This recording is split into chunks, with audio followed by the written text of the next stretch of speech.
All right, let's talk a little politics in New York, and let's start in the city where Mayor Bloomberg obviously isn't, although maybe he'd like to, running for yet another term. But at least part of the mayor's focus, according to the Times, if you saw it today, has been on who he really wants to replace him. And at times, we all know the mayor sometimes confuses himself with a king. But that said, in the piece, Bloomberg, he's eyeing an out-of-the-box and a bold-faced potential successor, much as the paper puts it, the mayor sees himself. And the story, it lists some pretty surprising and some big-time names here. And among them, Senator Chuck Schumer, no chance, no way. Daily News owner Mort Zuckerman, Ed Rendell, who many may remember, his last political job was governor of Pennsylvania. Ed Schuyler, Bloomberg's former deputy mayor, and even Secretary of State Hillary Clinton keep on dreaming. Now, those names may come as a big surprise to City Council Speaker Christine Quinn, who you see here, who many looked at as Bloomberg's hand-picked chosen successor. All right, Dom. The mayor likes to flirt, right? You think that's all this is? Do you think he's really behind Quinn? And I'm glad you used that word, flirt, because when you talk to Bloomberg when the cameras are not around, and I've done it many times, he will throw out many things. And sometimes when he's being candid, you're shocked at what this guy will actually say. And I've actually had times when I've had to say, Mr. Mayor, hold it now. You know, we're off the record, but you're going a little too far here. I don't buy much at all. I'm wondering if they're floating this into the story. I'm wondering if they're floating the story to help Christine Quinn. Because remember, she wants to be mayor. The kiss of Bloomberg can be the death to a candidate sometimes. Sometimes his track record hasn't been that good. And when you're running in a Democratic primary where Bloomberg had the rules changed with his money just for him, it's not a good thing if he comes out and says, this is my gal.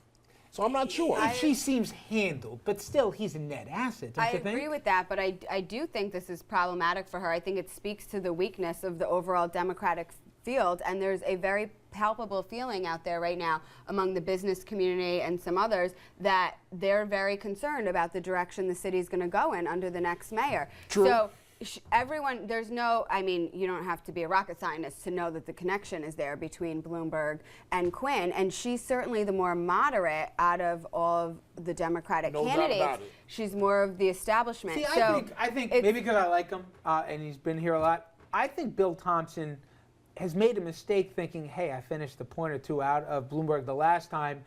It'll be the same thing except I won't have to run against him this time. I just got to get the nomination. And I think he's coasted a little bit, to be fair. But I think he was discounted before. I think he's being discounted now. I mean, Labor likes him. He's the only one that comes in, good word, Labor. Bill Thompson is the only one that comes in with a real base, the African-American, Latino Labor base. You're right. De Blasio is going to come in big time with the unions. I don't see De Blasio as a major. You're right. He's big with the unions. De Blasio will not do better than Bill Thompson. It's not I his think time. Working Families Party is going to line up behind him, and they're a powerful force won't all in that city coalesce politics. after the Democratic primary? I mean, you're saying there is a battle for the Democratic primary. Right, not necessarily. If you think they'll come together, go ask Mark Green and Fernando Ferrer. Yeah, exactly. Because Bloomberg was Republican in name only. Yeah. Joe Loda's actually, on some of his stuff, he's more conservative than Mike Bloomberg, and that don't fly in New York City. Well, I know he's not a social conservative. He's a social libertarian and a fiscal conservative. He's been very vocal about that. But the reason why Loda's taking off is because Joe Loda is Rudy Giuliani too. Joe Loda was the operating deputy mayor under Rudy Giuliani, and that's Rudy's guy. And that's why before Loda even said he was a candidate, Rudy endorsed him.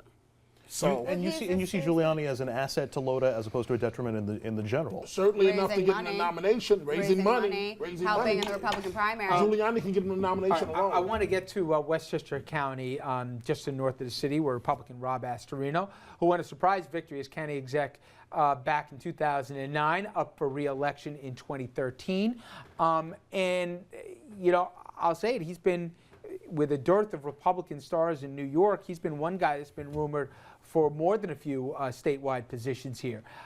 There's been challenges in New York here.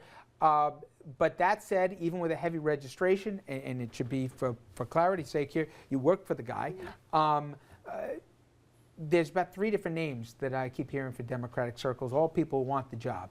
You got Jenkins, who's the legislature chairman. You got Bill Ryan, and you got Noam Bramson from a big city by Westchester standards in terms of New Rochelle. Jenkins who is not a lightweight but couldn't have screwed up more in terms of that fiasco that went down with budget, certainly hurt himself. Bramson, everybody thought was waiting until Nita stepped aside, and instead he jumped in here. I think those, when you argue, are two of the more credible challenges that Rob's going to face.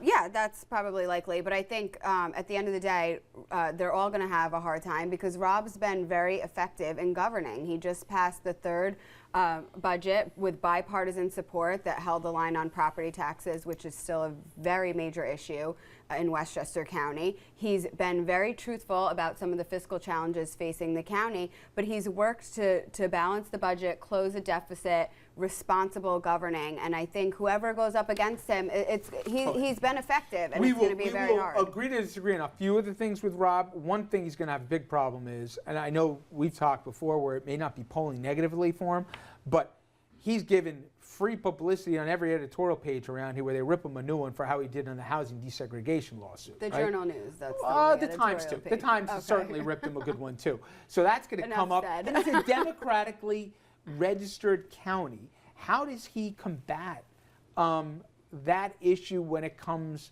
on a county-wide basis? And he's going to have, there's going to be some dollars and cents concerns where people don't want the property tax raised again, but also they don't want to be hearing about some of the cuts. And we also saw some of the social service cuts. Well, I disagree with that because I think when he got elected the first time, he got elected with the support of many Democrats, and he's been very open and responsive to them going all the way through. One of his biggest assets, I think, is his communication skills. And he's been very open and out front trying to negotiate and put forward common sense cuts. And I think when you look at some of the issues that some of the Democrats on the Board of Legislators have made, it's very politically driven. You bet your own money here if you had to, one way or the other. Would you bet he wins against that field? I wouldn't put money down on it at this point. It's not.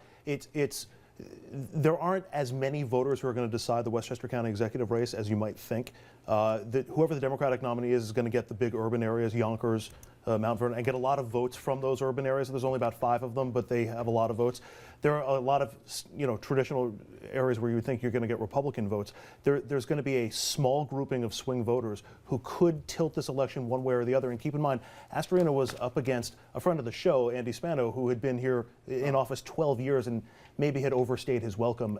That's not going to be a factor in this race this go around. Astorino's a very strong candidate. Very strong. Yeah, I would bet he's a pretty good favorite right now. I'd put him as the favorite, but I'm not. Yeah. I wouldn't put my money down yet. All right, we judge a quick break. When we come back, we're going to talk a little football, everybody, including the embarrassment that is my JETS, and an 11-year-old girl who wants to play football, but the powers that be say no. Jets? Yeah, believe me, they could use her. Stay with us.